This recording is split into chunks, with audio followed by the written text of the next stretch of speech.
Hit and run law 22 दिसंबर 2023 को राष्ट्रपति ने जब से मंजूरी दी है, मानो देश में तहलका सा मच गया है। जरूरत की सारी चीजें, घरेलू सामान जैसे पेट्रोल, डीजल, सब्जी, दूध, ये मिलना बंद हो गया। रातों रात इन्फ्लेशन यानी महंगाई दर आसमान छूने लगी। ऐसा क्यों हुआ? क्या कारण है? हिट एंड रन लॉ में क्या सही है, क्या गलत है, और क्या सच में मंत्रिमंडल में बैठे मंत्रियों को देश की जनता की परवाह है भी या नहीं है? बड़ी खबर के साथ कर रहे हैं। देश भर में नए हिट एंड रन केस का विरोध लगातार तेज होता जा रहा है। जब तक काला तब तक काला ताला। जरा हिंदुस्तान की हुकूमत बहुत जुल्म कर देने। इंडिया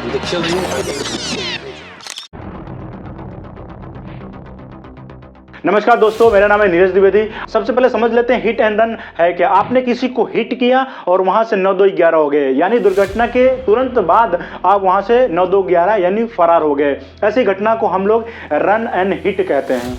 एक रिपोर्ट सड़क दुर्घटना की साल 2022 और 23 में 9.4 से बढ़कर 15.4% बढ़ोतरी हुई है दुर्घटना में। TV9 हिंदी रिपोर्ट के मुताबिक रोजाना 1264 दुर्घटनाएं होती है, जिसमें से 462 मौतें हो जाती हैं। एवरेज 1 मिनट के अंदर लगभग 53 दुर्घटनाएं यानी मौत हो जाती है उनकी सड़क दुर्घटना की वजह से। पहले IPC की धारा 304A के तहत हिट एंड रन की घटनाओं की अधिकतम 2 साल की होती थी। Everything was going good. लेकिन अब ऐसा क्या हुआ?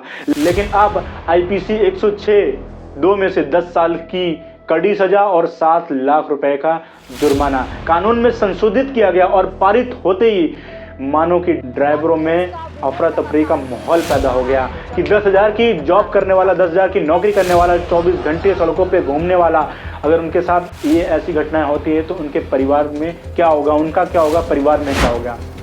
फिर क्या हुआ? अलग अलग शहरों में चक्का जाम होना स्टार्ट हो गया।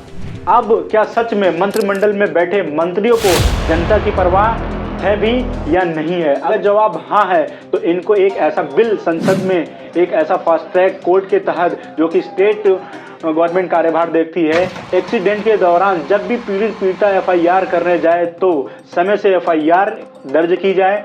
दूसरा, सरकारी वकील मुहैया कराई जाए, और होते भी है। लेकिन होता क्या है, FIR के वक्त आप CCTV फुटेज लाओ, ये लाओ, वो लाओ, लेकिन आपको पता है कि इनका सिस्टम होच पोच है। और कहने का मतलब यह है कि आपके मुख में 32 दांत है और खाने के सिर्फ 4 ही हैं, बाकी सब 100 पीस हैं। अब आते हैं समाधान पे। पीड़िता जब भी FIR करने जाते हैं उसके दौरान कम से कम 1 से 6 महीने के दौरान जो है इंस्टेंट इनको कार्रवाई करना चाहिए और फटाफट इनको डिसीजन देना चाहिए। और जो है जनता के फूफा और सरकारी दामाद यानी थर्ड पार्टी जो है इंश्योरेंस कंपनियां बैठी रहती, इनको फ्रंट पे लाया जाए और इनको बोला जाए कि 3 से 6 महीने के अंदर आपको जो भी है रिकवरी है आप इनको पे करना पड़ेगा। चाहती है CCTV कैमरे को एक्टिव किया जाए और जो है उसको सही तरीके से सही निगरानी में रखा जाए, ताकि कोई भी गलत हो। ऑनलाइन जो है ट्रांजैक्शन सबको पता है, ऑनलाइन चालान हो जाता है तुरंत के तुरंत। अगर कोई ओवरटेक करता है या कोई ऐसी गतिविधि करते नजर आ जाता है तो उसको तुरंत CCTV की मदद से उसको जो है ऑनलाइन चालान भेज देना चाहिए। जब ऐसा थोड़ा सा सिस्टम को जो होच पोच है ना, अगर उसको सिस्टम को सही सुधारोगे तो बिल लाने की जरूरत नहीं है। देखो, अगर आप ऐसे में बिल लेके आते हो ना तो जनता जो है ना अपने यहाँ की बड़ी इनोसेंट है, लॉजिकल चीजों को नहीं देखती, वो इमोशनल आ जाती है। अब ऐसे में क्या करे? जब ड्राइवर अगर मान लो हिट किया और वहां से ना भागे तो उनको जनता मार डालेगी, अगर वो ना भागे तो उनको सरकार मार डालेगी। अब ऐसे गतिविधि में आखिर करे तो क्या करें? तो सिंपल से एक ही लॉजिक तरीका है जो मैंने इस पॉइंटर को बताया है ना, कि फास्ट ट्रैक कोर्ट के तहत एक ऐसा बिल लाया जाए संसद में, मतलब जल्द से जल्द कार्रवाई हो। लेकिन होता क्या है, जब आप पीड़ित FIR कराने जाते हैं तो वो FIR नहीं होती है, और दूसरी चीज अगर हो भी जाती है तो 2 साल से 4 साल का समय लग जाता है। उसमें अधिकतर आदमी जो है दम तोड़ देता है और फिर उसके पास पैसा भी नहीं होता है। बाई डिफॉल्ट अगर फ्रैक्चर हो गया या उसके साथ कुछ ऐसी घटना घट गई तो फिर वो कोर्ट के भी दरवाजे नहीं जाता है वो। तो ऐसे में इस पद्धति को लागू किया जाए और जल्द से जल्द डिसीजन को फास्ट कीजिए। योगी जी को आपने देखा होगा यूपी में क्या मतलब जबरदस्त एक्शन लेते हैं, इंस्टेंट एक्शन लेते हैं, बाद में देख लिया जाएगा।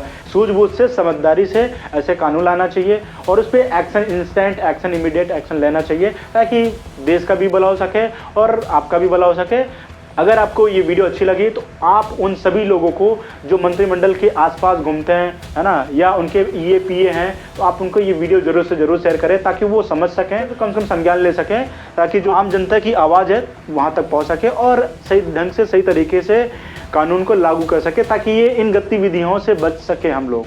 वीडियो अच्छी लगी हो चैनल को लाइक कर सकते हैं और सब्सक्राइब कर सकते हैं ताकि ऐसी ट्रेंडिंग वीडियो आप सभी को मिलती रहे। तब तक के लिए आप सभी लोगों का बहुत बहुत धन्यवाद। Thank you.